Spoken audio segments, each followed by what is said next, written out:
성경의 이야기에서 앞으로 올라가면은 인간의 역사가 시작되는 6,000년 전 얘기부터 시작되잖아요. 그런데 또 놀랍게도 성경 이야기는 2,000년 전에 끝나요. 그러니까 성경 얘기 자체는 벌써 2,000년 전에 끝났고 한 주전 한 4,000년 또 한 그렇게 아주 생각보다 아주 우리한테 지금 생각해보면 너무나 오래된 얘기잖아요. 그래서 오늘 여기서 우리가 그때 거기서 그들의 이야기를 들을 때 옛날 이야기구나 이렇게 듣기가 너무 쉽습니다. 더욱이 우리는 뭐 6,000년 사는 것도 아니고 2,000년 사는 것도 아니고 1,000년 사는 것도 아니고 잘 살아야 100년 사는 거예요. 제가 120년 한참 얘기했지만 생각보다 100년 사는 겁니다. 우리나라에 100년 사는 사람이 0.03%입니다. 생각보다 없어요. 그래서 우리는 100년 사는 거예요. 그리고 그 누구나 한 개인은 태어나서 살다가 죽는 거예요. 그죠? 그런 면에서 모든 사람의 삶이 같은 거예요. 그렇기 때문에 모든 사람이 태어나서 살다가 죽는다는 면에서는 공통점이 있고 반복되는 것입니다. 그래서 우리가 나와 누구가 서로 다르다라는 것을 이해하는 것도 중요하지만 우리가 모든 사람이 하나님 앞에서 하나님의 형상으로 지음받은 같은 피조물이고 아담 아래서 같은 죄인이 되었고 예수님 안에서 같은 사랑을 받고 있고 하나님의 은혜로 하나님의 자녀가 되고 지역교회 회원으로 하나님 왕국 백성으로 산다는 공통점도 있습니다. 그래서 4,000년 전 성경 이야기를 우리가 매 주일 교회에 와서 나눠도 그때 거기에 이야기로 들으면서 즉각 지금 여기서 나의 이야기로 들을 수 있는 것이 바로 이 성경 이야기를 이해하는 핵심이 됩니다. 나와 무엇이 다르고 무엇이 같은가를 파악해야 되는 겁니다. 그래서 내가 받아야 될 긍정적 교훈은 무엇이고 내가 피해야 할 부정적 본보기는 무엇인가를 알아내는 것이 영적 양식을 흡수하는 핵심입니다. 건강한 사람은요, 먹어야 할 걸 먹고 안 먹어야 할 걸 안 먹는 게 건강한 사람이에요. 건강하지 않은 사람은 안 먹어야 할 걸 먹고 먹어야 할 걸 안 먹는 게 건강하지 않은 사람입니다. 그래서 성경도 건강한 신앙을 가진 사람들은 받아야 될 것은 받고 받지 말아야 될 것, 나쁜 본보기를 받아야 되는 게 아니잖아요. 그것은 버리는 것. 요거를 반대로 하면 이게 육체적인 생명도 건강이 위험해질 때 영적인 생명도 마찬가지인 것입니다. 오늘 우리가 오늘부터 3주 동안 나누게 될 창세기 38장 이야기는 여러분이 대충 성경을 아신다면 이 성경에 다루고 있는 이야기는 너무너무 놀랍고 또 언급하기에 부끄럽다고 생각이 되고 또 주일날 오전에 예배드리면서 목사가 저런 설교를 왜 하나 할 정도로 부적절하고 그러니까 대강 그냥 애들로 표현하고 지나가고 싶은 본문일 수 있습니다. 그러나 우리가 성령의 도우심을 받아서 이 본문을 직면하면 우리는 무엇은 긍정적인 모범으로 받아들이고 무엇은 따르지 말아야 할 부정적 사례인가를 구분해서 적절히 받아들이게 된다면 우리는 성경에서 버릴 말씀이 하나도 없다는 것을 다시 발견하게 됩니다. 즉 우리가 거룩하신 하나님의 말씀을 조금이라도 불편해하는 것이 오히려 부적절한 태도라는 사실을 깨닫게 되는 것입니다. 오늘 본문 말씀을 나누기 전에 제가 주보에 써드린 창세기 28장 창세기 1장 28절 우리 한번 주보에 있는 말씀 같이 한번 읽고 이 말씀을 한번 나눠봅시다. 시작. 하나님이 그들에게 복을 주시며 하나님이 그들에게 이르시되 생육하고 번성하여 땅에 충만하라. 땅을 정복하라. 바다의 물고기와 하늘의 새와 땅에 움직이는 모든 생물을 다스리라. 이렇게 말씀하셨어요. 자, 이 말씀을 이름 붙이기 좋아하는 사람들이 이 말씀에 제목을 붙여놨는데 이 말씀의 제목은 뭐라고 하냐면 창조명령이다. 그런데 좀 더 멋있게 말을 붙인 사람들은 문화명령, 그러니까 크리에이션 맨데이트라고 하는 사람도 있고 컬처럴 맨데이트라고 하는 사람도 있는데, 이게 무슨 뜻이냐면 하나님이 창조주 하나님, 세상을 다스리신 하나님은 세상을 직접 다스리시고 하지만 사람을 하나님의 형상으로 만드셔서 하나님의 대리자로 사람을 세우셔서 사람이 하나님을 대리하는 하나님의 대리 행위를 하는 것을 창조명령, 문화명령이라고 해요. 그래서 하나님의 형상, 그런 사람들이 내가 이렇게 생겼으니까 하나님 이렇게 생겼다, 그게 아니죠.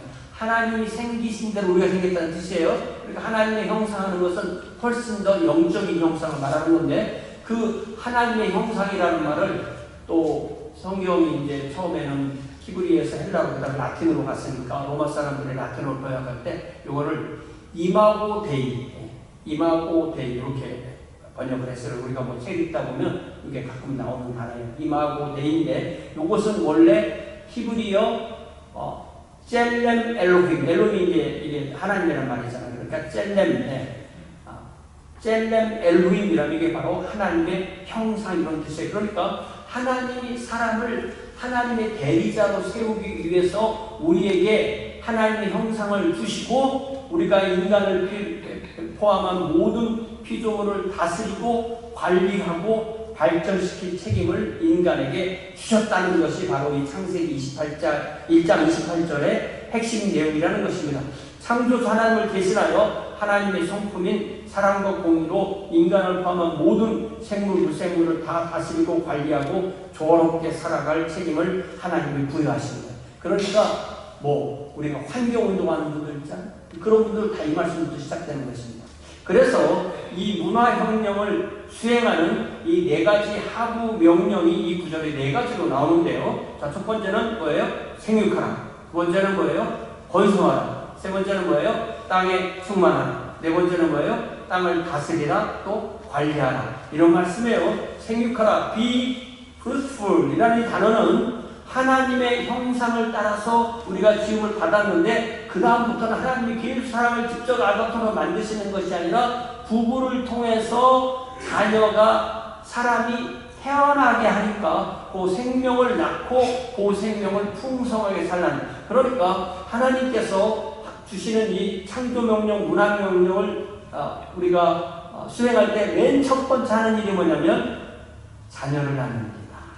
그래서 개인이 생기고 가정이 생기고, 그래서 그 태어난 생명이 태어나고 유지하는 것, 이것이 바로 이 생육하라는 말씀이고요. 번성하라는 말씀은 그 생명이 세계와 영역을 넓혀가면서 번져나가라는 명령입니다. 그래서 가정을 이루고 공동체를 이루고 민족이 만들어지고 문화가 확정되는 과정이겠죠. 그 다음에 세 번째는 땅에 충만하라. Fill the earth. 이 말은 온 지구에 하나님의 형상을 지닌 사람들이 거하면서 함께 살아가도록 퍼지라는 거예요. 한 군데만 있으면 싸우니까 퍼지라는 거예요. 하나님이 세상을 넓게 지으셨으니까 창조 세계의 모든 영역에 하나님의 사랑과 공의와 질서와 가치가 스며들게 하는 것입니다. 그리고 네 번째가 정복하고 다스리라. Subdue and have dominion이라는 말씀은 피조 세계를 무질서에서 질서로, 혼돈에서 조화로 관리하고 발전시키라는 명령입니다. 하나님의 사랑과 공의를 따라서 모든 생물과 자연을 관리하는 것입니다. 이 창조 명령, 문화 명령의 가장 기초가 되는 이 말씀을 우리가 순종하고 사는 것이 우리의 삶인데, 가장 기초가 뭐냐면 생육하고 번성합니다. 그래서 여러분, 제가 작년 1월부터 지금까지 주구장창 아브라함, 이삭, 야곱, 이제 요셉 이야기 들어가잖아요. 이 이야기를 할 때 도대체 왜 하나님은 그렇게 애기 낳는 거 하고 땅 이야기를 많이 하시나? 사람이 제일 좋아하는 얘기가 뭐예요? 사람이 제일 좋아하는 거 자식하고 땅이거든요. 어떤 사람은 자식과 땅을 더 좋아하는 사람이 있어요. 그럼 그거는 착각입니다. 자식이 있어야 땅을 지키는 거지. 자식하고 땅 이렇게 되는. 그래서 사람이 자식하고 땅에 관심을 가지는 것 이상으로 하나님은 바로 이 사람이 태어나는 것, 자녀가 태어나는 것에 관심을 가지시고 그들이 사는 땅에 관심을 기울이시는지를 우리는 알 수 있어요. 왜냐하면 그것이 바로 하나님이 세상을 그렇게 지으셨기 때문입니다. 하나님은 창조의 인간 가운데 그 다음에 그렇게 해서 사람들이 다 태어나면 그들 중에서 영적으로 다시 하나님이 날 사람들을 부르셔서 하나님의 왕국을 다시 만들어. 그러니까 하나님의 사역을 크게 둘로 말하면 하나는 뭐겠어요? 창조사역. 창조사역 누굴 통해서 이루어져요? 부모를 통해서 자녀들 태어남이 이루어지는 거고, 그 다음에 구속사역은 삼위일체 하나님을 통해서 거듭남으로 하나님의 왕국 백성이 되는 요 두 가지 사역이 바로 하나님이 하시는 이중 사역입니다. 그래서 이 하나님의 이 두 사역이 완성되기 위해서 반드시 두 단계를 거쳐야 되는데, 그 첫 번째 단계가 부모에 의해서 한 사람이 육체적으로 탄생하는 거고, 부모를 통하지만 하나님 탄생하게 하시는 거죠. 두 번째는 바로 그 부모를 통해 태어난 사람이 하나님으로부터 영적으로 다시 태어나게 하시는 것입니다. 그래서 우리가 여기서 주목해야 되는 것은, 일단 부모님으로부터 태어나지 않았는데 영적으로 태어난 일은 없다는 거예요. 말이 안 되는 거잖아요.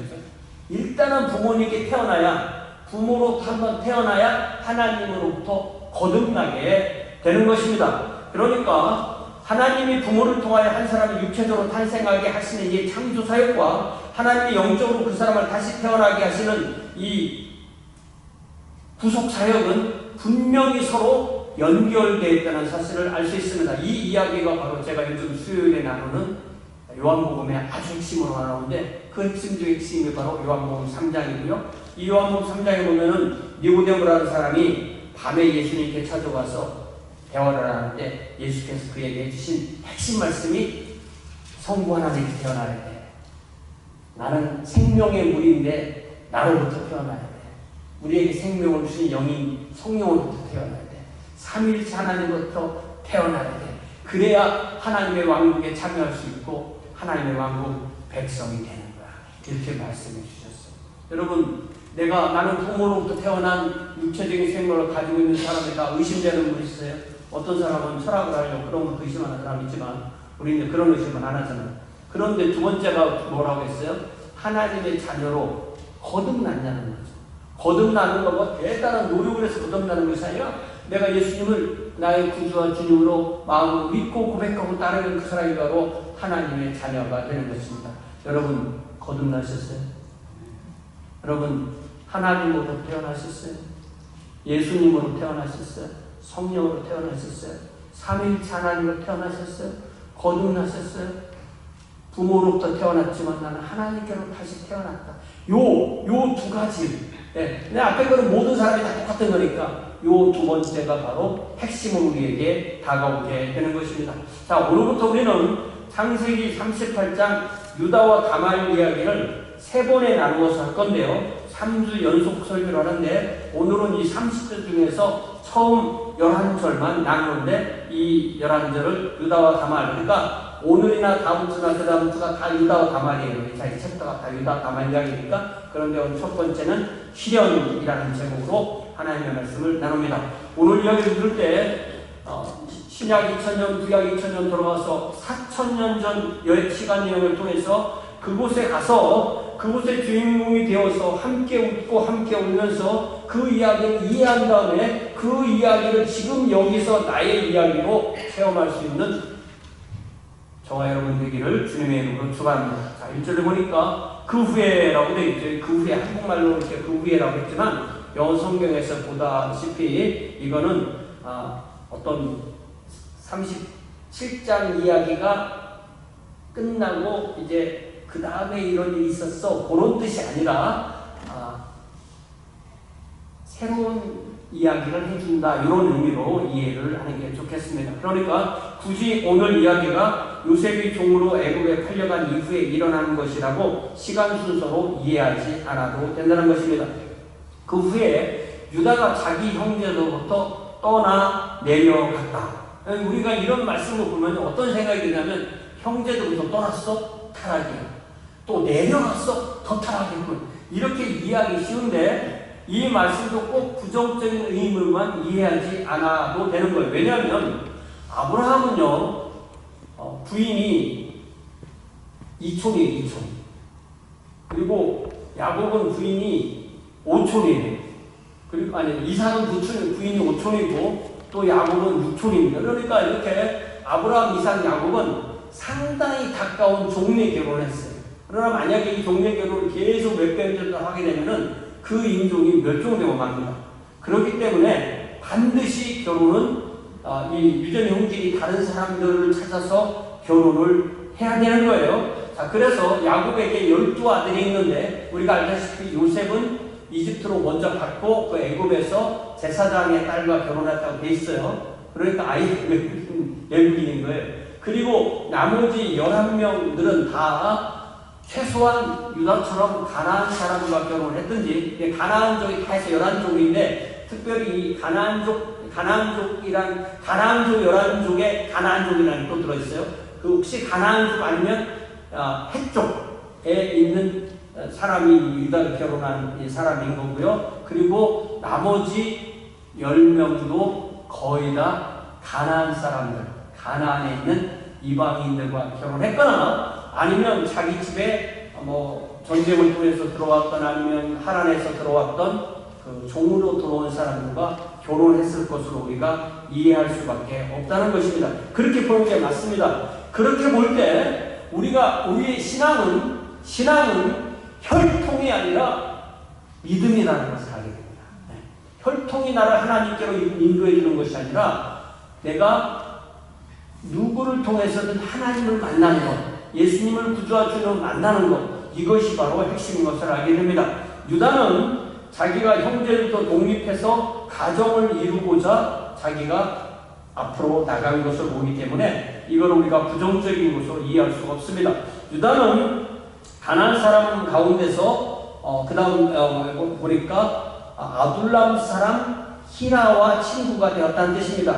히라는 가나안족을 포함한 11 가나안 종족 가운데 아마 가나안족 아니면 헷족 사람들로 추정되는데, 유다가 가나안 종족과 친한 친구 관계를 이룬 것을 이거를 또 안 믿는 사람과 친구 되면 안 된다 이렇게 해석하는 사람인데, 그것도 잘못된 해석인 거예요.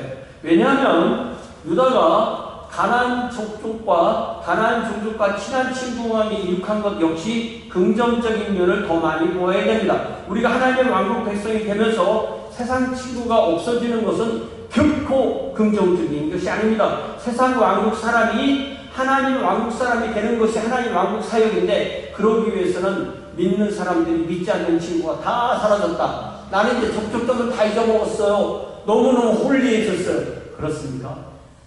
그렇지 않아요.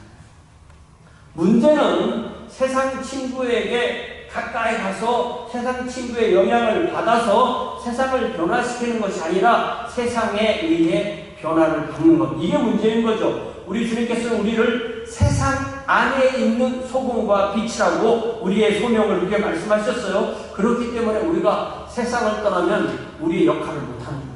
의미가 없습니다. 그래서 로마서 12장 2절을 보니까 그 말씀처럼 세상에 의해서 변화를 받는 것이 아니라 세상을 변화시키라고 말씀하셨습니다. 자, 그러면 유다는 저 히라와 만나서 세상을 변화시켰을까요? 자기의 변화를 받았을까요? 그건 앞으로 계속 우리가 본문을 보면서 한번 찾아보기로 하고요. 그러면 또 우리는 어떻습니까? 우리는 세상 친구가 있으세요? 안 믿는 친구들이 있으세요? 그런 그 친구들을 만나면 내가 영향을 줍니까? 영향을 받습니까? 주기도 하고 받기도 합니까? 우리는 영적인 싸움에서, 영적인 영향력에서 이깁니까? 집니까? 언제는 이기고 언제는 또 집니까? 이런 면에서 우리가 잘 우리를 돌아보아야 되겠죠. 이제 2절을 봅시다. 우리가 잘 보면요, 2절을 보니까 유다가 거기서 가나안 사람 수아라는 자의 딸을 보고 그를 데리고 동치면 이게 이렇게 번역하면 안 되는 거예요. 영어로 봅시다. Then Judah met the daughter of a Canaanite man named Shua. He married her and lay with her. 이렇게 된 거예요. 그러니까 이게 이 한국어 성경의 번역이 잘못된 게 아니라 원어를 그대로 직역한 거예요. 그러니까 저 데리고 오다라는 조 단어가 라카흐라는 단어인데, 이게 그때의 결혼하다라는 단어인 거예요. 그러니까 한국어는 직역하고 영어는 의미를 번역합니다. 우리가 이런 걸 잘 안 보면 야, 유다가 저렇게 무도한 사람인가? 이렇게 생각하기가 쉽습니다. 그래서 2절에서도 유다는 아무런 문제가 없는 것입니다. 그러니까 유다는 가나안의 한 처녀를 만나서 사귀고 사랑하고 청혼하고 부모의 허락을 받아서 결혼식하고 가정을 이루고 부부의 관계를 가졌다는 그런 말씀이에요. 그래서 3절에 보니까 유다의 아내, 이름은 안 나와요. 그런데 수아의 딸인데 이 여인이 남편 유다와의 사이에서 첫 아들을 낳았고 또 그 아들의 이름을 유다가 이름을 지었는데 그 이름을 L, 한국말로는 L 이렇게 써놨잖아. L 하면 이게 EL 발음이 돼요. 영어 스펠링 L. 그런데 그거를 L이라면 이게 R 발음이 되는 거예요. 근데 영어로 보니까 She became pregnant and gave birth to a son who was named L. 이런 하나님, 히브리어를 영어로 볼 때 이 L 쓰는 게 하나님이거든요.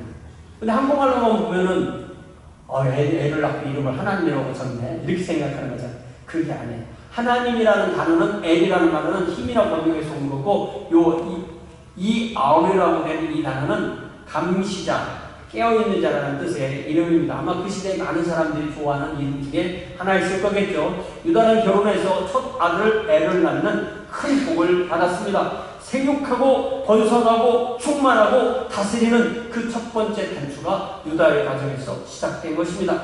4절에 보니까 아마 엘이 이제 젖을 떼고 난 후에 다시 유다의 아내가 임신해서 뭐 딸도 낳을 수도 있지만 딸에 대한 안 써놓으니까 다시 임신해서 아들을 낳습니다. 이번에는 오난이라는 좋은 이름을 주었는데 오난이라는 이름은 강한 자, 힘센 자, 아주 뭐 좋은 이름이죠. 남자 이름으로서. 그리고 5절에 보니까 또다시 아들을 낳고 그 이름을 셀라라 했다. 셀라를 낳을 때 유다는 거십에 있었다. 이 셀라라는 이름은 보냄받은 자, 파송자 이런 뜻입니다. 이때 유다는 거십에 있었다는 얘기는 1절에 나왔던 아둘람의 서남쪽 저지대인데 아마 여기가 양치기가 좋았던 것이겠죠. 사람이 왜 움직이는지 잘 보면요. 먹을 것 찾아 움직여요.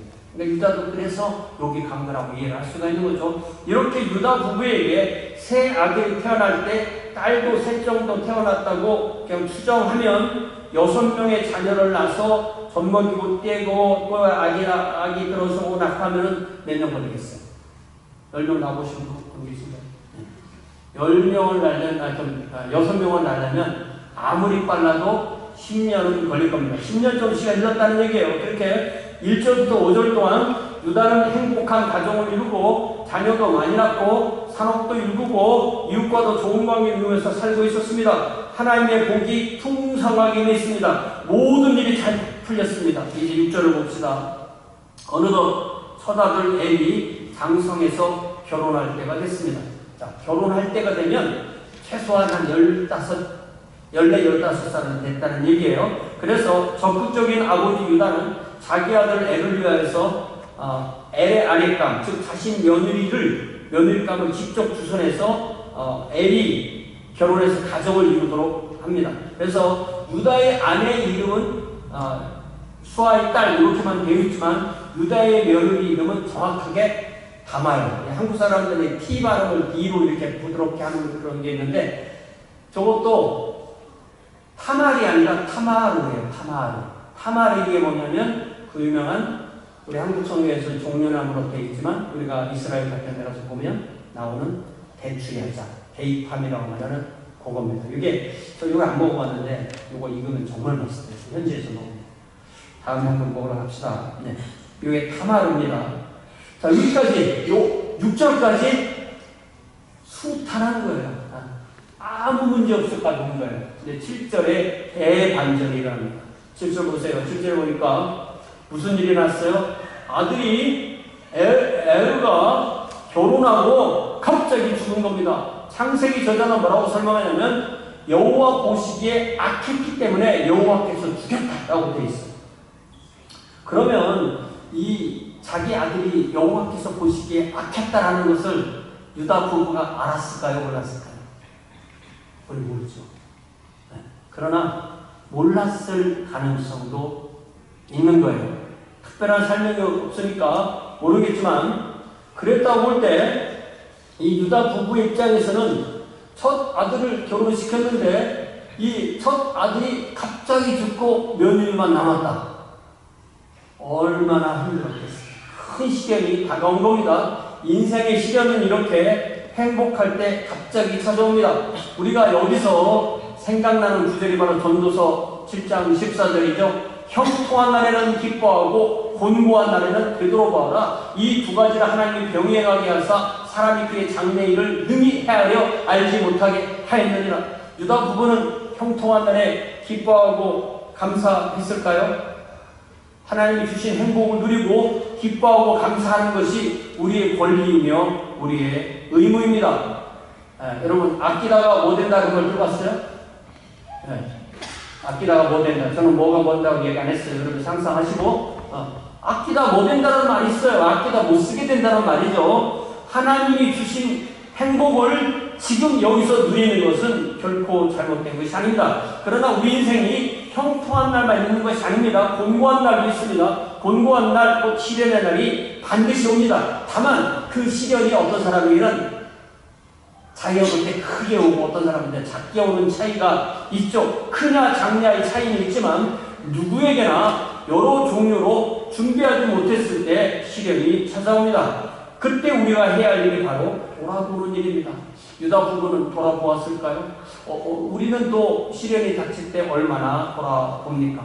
자, 이제 8절에 여러분 8절에 보니까 유다 부부가 그 다음에 한 행동이 8절에 명확하게 나오는데, 그러니까 유다가 둘째 아들인 오난에게 뭐라고 말하냐면 내 형수하고 결혼해서 내 형의 동생의 본분을 다해서 형의 자녀가 있게 하라. 이렇게 말을 합니다. 내 형수에 들어가서 남편의 아우의 본분을 다하여 내 형을 위하여 씨가 있게 하라. 이거 우리가 되게 낯설어요. 세상에 이럴 수가 있는 되게 낯설어요. 근데 우리 중고등학교 때 다 배운 거잖아요. 학교에서. 그걸 뭐라고 했어요? 형사 취수. 자, 우리 김형수 집사님 형사 취수라는 걸 들어봤어요? 선생님은 가르치는 학생은 모르겠어요. 네. 형이 죽으면 동생이 형수와 결혼하는 거예요. 왜 그러냐면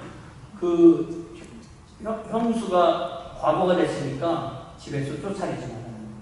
내 식구로 받아들이고 자녀를 낳아서 그 자녀를 또한 이렇게 그 사람의 이름을 이어주라. 이것이 우리나라 북방에 있던 고구려나 부여지방에서 있었던 그런 제도인데요. 이것을 서양 문화권에서 뭐라고 부르냐면은 라틴어에서 온 개념으로 레그레이트 메리지라고 하는데, 그리고 그 레그레이트 메리지를 또 번역한 말이 계대 결혼이라고 하는데, 이 레비라는 말은 성경에 나오는 레위 족속이 아니고요. 이 레그레이트 레비라는 말은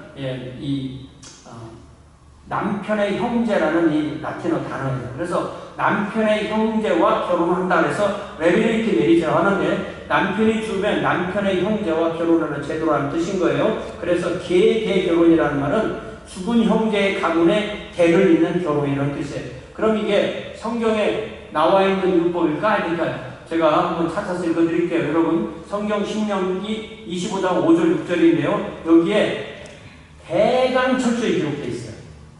어떻게 자세히 기록 안 되지만 대략 명확하게 기록되어 있는데, 형제들이 함께 살고 있는데 그 중 하나가 죽고, 그러니까 동생이 죽으면 형이 하는 거고 형이 죽으면 동생이 하는 거예요. 그 중 하나가 죽고 아들이 없거든 그 죽은 자의 아내는 나가서 타인에게 시집가지 말 것이요 그의 남편의 형제가 그에게로 들어가서 형제된 의무를 그에게 다 행할 것이요 그 여인이 낳은 첫 아들이 그 죽은 형제의 이름을 잊게 하여 그 이름이 이스라엘 중에서 끊어지지 않게 할 것이다. 그러니까 나대에서 끊어지고 나에게 무슨 일이 있으면 하나님이 주신 기업, 이 기업이라는 것은 특히 부동산을 말해요. 이 성경에서 부동산을 팔아먹는 게 아닙니다. 이게 자기가 지키는 거예요. 하나님이 주시고 조사해 준 걸 지키는데 자녀가 없으면 이것을 지킬 수가 없으니까 기업도 없어지고 명예도 끊어지고 하나님의 백성의 명단에서 자기로서 끝나게 되는 거고 결국 언약 공동체에서 기업과 역사에서 지워지는 그런 일을 막기 위해서 이런 일을 해주는 거예요. 우리가 요 이야기를 또 알고 있으면 이해할 수 있는 게 바로 룻기인데요. 우리가 룻기를 읽어보면 이런 레베레이트 메리지를 통해서 가문의 재산과 이름이 다른 곳으로 흘러가지 않도록 단지 친형제가 아니라도 가문 안에서 손수가 가까운 사람이 그 의무를 가지고 있다. 그러니까 형제 안에만 이루어지는 것이 아니라 그 형제가 없으면 손수를 따라서 가까운 사람이 그 일을 해줘야 되는 거예요. 그래서 룻과 만난 사람이 보아스인데 거기를 잘 읽어보면 보아스보다 이 나오미에게 더 가까운 사람이 있었던 거예요. 근데 그 사람은 경제적인 능력이 없으니까 그 나오미가 잃었던 그 재산을 돈을 주고 살 능력이 안 되니까 그것을 자기가 포기하고 보아스가 그 일을 대신한다라는 것을 우리가 룻기를 통해서 알 수가 있습니다. 그랬을 때 이 보아스가 한 역할을 뭐라고 부르냐면 고엘이라고 해요. 고엘. 이 고엘이라는 건 뭐냐면 이 내 가문에 주어진 이 기업을 하나님이 주신 재산을 인수해서 되찾는 기업을 물르는. 여러분 물르는 거 어려워요? 물르는 거? 물르는 거 해봐야 해요. 리턴이에요. 리턴. 네. 우리가 돈을 주고 물건을 사잖아요. 그러면은 물건을 주고 돈을 사는 거죠. 돈을 받는 거예요. 네. 이걸 물른다고 하는데 이 기업을 잃었던 기업을 다시 돈을 주고 되찾아오는 것을 물른다고 이렇게 말합니다. 그러니까 이 고엘이라는 이 단어 안에는 원래 하나님의 것이었지만 사탄이 되었던 우리를 그의 생명으로 사신 예수 그리스도의 이 부속이 이 고엘 안에는 반드시 들어가 있게 되는 것입니다. 그런데 오늘 본문에서 가장 충격적인 이야기가 바로 9절이에요. 자, 9절. 오난이 그 씨가 자기 것이 되지 않을 줄 알므로 형수에로 들어갔을 때 그의 형에게 씨를 주지 아니하려고 땅에 설정했다. 그런데 이 구절도요, 한국어 성경으로만 읽으면 오난이 저런 행동을 딱 한 번 했다는 걸 오해하기 싫어요. 영어로 보니까 But Onan knew that the offspring would not be his, so whenever he lay with his brother's wife, he spilled his semen on the ground to keep from producing offspring for his brother. 자, 그러면 요 번역이 같아요, 달라요? 함수 진짜. 이 번역이 달라. 다르지. 어떻게 달라요? 한국어는 한 번 그런 것처럼 들리잖아요. 근데 영어를 읽으면 whenever잖아, whenever. 그러면 원어 성경은 뭐가 맞을 것 같아요? 놀라웠게도 원어 성경은 NIV 지원되어 있어요. 그래서 우리나라 성경 중에서도 세번역 성경하고 우리말 성경이 이 NIV 지원하는 거예요. 이러면 전혀 스토리가 달라지는 거예요. 그러니까 우리는 이 한국어 번역만 보면 오난이 아버지의 명령을 마지못해 단 한 번 죽은 형의 아내와 다말과 관계를 갖췄고 단 한 번 이런 행동을 했다고 이해하기 쉬운데 영어로 번역으로 보면 이야기가 완전히 달라집니다. 그래서 저 영어를 제가 또 한국어로 번역해서 제가 읽어드리면 그러나 오난은 그 자손이 자기 것이 되지 않을 것을 알았으므로 그는 그의 형의 아내와 동침할 때마다 그의 씨를 땅에 흘려 형을 위하여 자손을 주지 않으려 하였다는 거죠. 요 번역이 원어상으로 맞습니다. 그러니까 우리가 성경을 읽을 때 여러 번역본을 봐야 됩니다. 자, 그럼 어떻게 됩니까? 오난의 아버지 유다나 또 유다의 부인은 오난의 어머니나 다말이나 다 오난을 통해서 오난과 다말 사이에 엘의 후손이 태어날 것을 얼마나 기다렸느냐고요. 오늘 밤에 애가 들었을까? 계속 기다리는 거예요. 그러니까 오난이 다말과 잠자리를 가질 때마다 이제나 저제나 언제 임신 소식이 있을까 기다리는 것입니다. 그러나 부부관계라는 것은 은밀한 것이어서 잘하나 못하나 쳐다볼 수가 없는 거잖아요. 그러니까 다말도 이게 처음에는 이게 뭐지 잘 몰랐을 수가 있는 거예요. 그런데 오난 입장에서 뭐냐면 내가 이 성관계의 즐거움을 누리면서도 생육하고 번성하라는 하나님의 명령을 따라서 먼저 형의 아들을 낳아주고 그 다음에 자기 아들을 낳을 생각을 하지 않았던 것이에요. 그러니까 첫 아들을 낳으면 첫 아들을 낳을 때까지는 다말이 형의 아내인 셈이지만 이제 둘째 아들을 낳으면 이제 그 다말이 아내가 자기 아내도 되고 아들도 자기 아들이 되는 건데, 그는 첫 번째 아들을 낳으면 이제 내게 아니고 형 거다 해서 딱 멈춰버립니다. 그러니까 오나는 그 첫째 관문에서 딱 멈춰버렸습니다. 그리고 다말과의 잠자리를 하면서도 그때마다 다말의 몸밖에 배설하는 거예요. 이것을 성경은 땅에 허비하였다, 이렇게 관용적인 표현으로 완곡적인 표현을 하는 거예요. 그러니까 오나는 모두를 기만한 거예요. 다말을 기만했죠. 자기 어머니를 기만했죠. 아버지 유다를 기만했죠. 자신을 기만했죠. 더 나아가서 하나님을 기만했습니다. 이게 조금만 생각해보면요, 얼마나 악한 행동인지 명확히 할 수 있습니다. 결국 다말이 그 사실을 알게 됐고 어떻게든 그것을 시아버지나 누구에게 표현했을 수 있는 것입니다. 오나는 자기가 뭔 짓을 하는지 몰랐을까요? 몰랐을 수 있습니다. 그러나 우리가 아까 읽은 신명기 말씀을 좀 더 읽어보면 내가 이 일을 하기를 거부합니다라고 하면 부끄러움을 공개적으로 당하고 거부하면 돼요. 그러면 형수가 다른 사람에게 시집갈 수 있어요. 그러니까 오나는 그런 일도 하지 않고 모두를 기만한 겁니다. 그러니까 하나님께서 개입하시죠. 10절에 보니까 엘은, 첫 번째 아들 엘은 어떤 알 수 없는 이유로 여호와 보시기에 악하기 때문에 죽었지만 10절에 보니까 그 일이, 9절에서 오난이 했던 그 일이 여호와가 보시기에 악함으로 여호와께서 그도 죽이셨다고 명확하게 말씀합니다. 자, 어떻게 되는 거죠? 유다 입장에서는 아들 셋을 가서 잘 길러서 처자들 결혼시키고 나서부터 그 처자들이 죽고, 그 다음에 율법대로 둘째 아들을 줬는데 또 둘째 아들은 죽고, 거의 멸문지화의 그런 상황까지 빠지게 된 거예요. 그러다 보니까 유다의 다음 수순이 뭐였을까요? 11절에 보니까 아직 셋째 아들은 다행히 유다의 입장에서 볼 때는 아직 결혼 정령기에 이르지 않았던 거예요.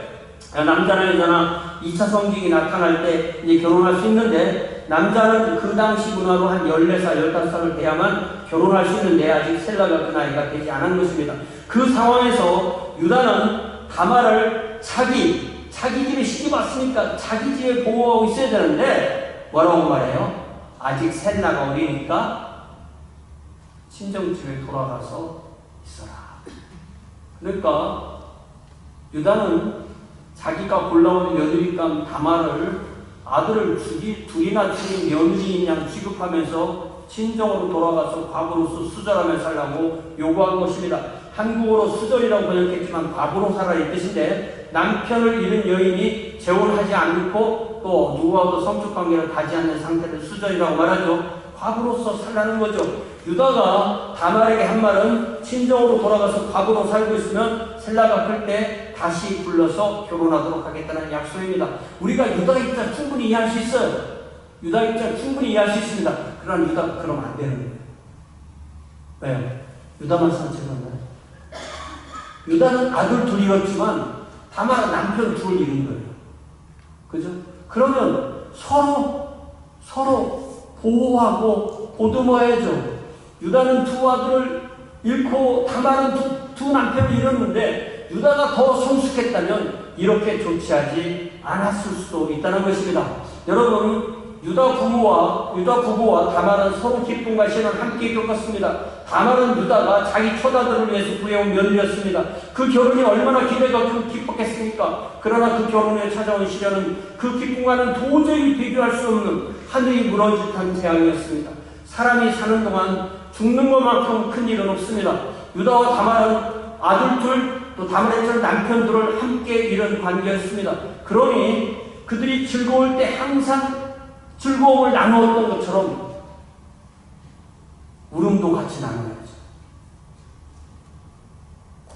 물론 같이 울었겠죠. 그러나 유다는 그 울음 이후에 다말을 친정으로 돌려보내는 만행을 저지른 거예요. 셀라를 보호해야 한다고 했지만 다말이 받은 상처는 결코 해결되지 않았던 거예요. 그래서 다말은 친정에 가서 무슨 생각을 하며 나날을 보냈을까요? 다말의 부모와 형제 자매는 또 어땠을까요? 우리가 조금만 더 생각해보면 이런 이야기가 절대로 남의 이야기가 아닌 것을 알 수가 있습니다. 우리가 다 아는 이야기 같지만 조금만 더 깊이 들여다보면 훨씬 더 많은 것을 얻고 우리 삶에 적용할 수가 있습니다. 그러니 우리 형통할 때는 감사하고 즐거워하고 기뻐합시다. 누립시다. 그러나 곤고할 때는 함께 울고 되돌아보고 하나님 앞에 더 나아가고 바로 섭시다. 제가 여러분 다시 로마서 12장 15절 주보에 인용했는데요. 각자 한번 읽어볼까요? 시작. 즐거워하는 자들과 함께 즐거워하고 우는 자들과 함께 울라. 영어 성경에 보니까 운다는 것은 이 초상이 나서 운다 이런 때 쓰는 단어, 그때도 쓸 수 있는 단어를 쓴 거예요. 그러니까 우리 즐거워하는 자들과 함께 즐거워합시다. 슬퍼하는 자들과 함께 슬퍼합시다. 이 시간 우리 집사님 반주신 동안에 우리도 이렇게 하나님 앞에서 자기 자신을 돌아보며 이 한 주간만큼 주어진 걸음을 걷는 동안 내가 공감할 수 있고 하나님만 마음으로 보듬을 수 있는 그런 사람이 되기를 간절히 구합시다. 여러분의 목소리를 주님 앞에 기도하시기 바랍니다.